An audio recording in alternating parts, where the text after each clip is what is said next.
Everybody knows Fran Drescher for her role from The Nanny on television. She is also a stage actress and comedian, and she is a cancer survivor, winning a battle against uterine cancer. She's here to talk about cancer Schmancer, and we're also joined by Louis Levy, co-chair of Generation Next. Lou's kind of our eye candy here for a while this morning. We'll get to Lou in a second. First things first. You mean? Yeah, what is she? Chopped liver? Yeah. I know. Do we have some latent homosexual tendencies here? Oh my God. So Louis thinks I look good. All right, it's early, Harry. Harry was at our fundraiser yesterday. You were very supportive, so you can get away with insulting me now. Or tell us about the event. Maybe we should do that first, right?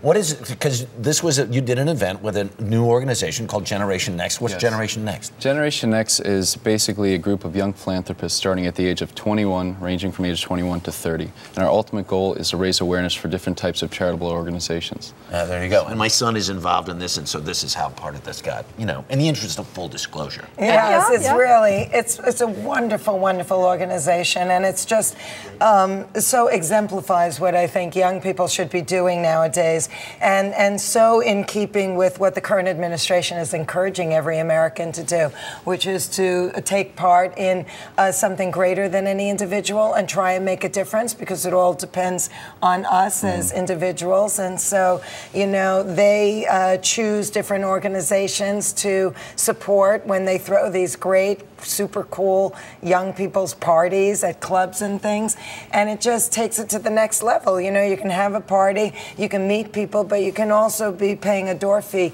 that makes a difference for an organization. And last night, they very generously made Cancer Schmancer the beneficiary, and I feel very privileged and honored to be included in the Generation Next Cancer effort. Schmancer, your book first, that became a movement. It was born from your battle with uterine cancer, which initially was misdiagnosed, and it happens all the time. Yes, it took me 2 years and 8 doctors to get a proper diagnosis, and so I wrote what became the New York Times bestseller, Cancer Schmancer. I have copies for all of you, and then when I went on my book tour and started talking to tens of thousands of people, I realized that what happened to me was not so unique.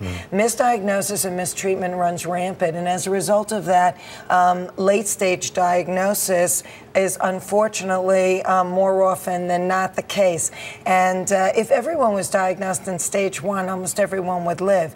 So the Cancer Schmancer movement is trying to ensure that every American gets diagnosed in stage 1 when it's most curable, because stage 1 is the cure. So what is your best advice for people out there? I mean, they don't know if they're being misdiagnosed. What do you do? Well, you have to transform from being a patient into a medical consumer.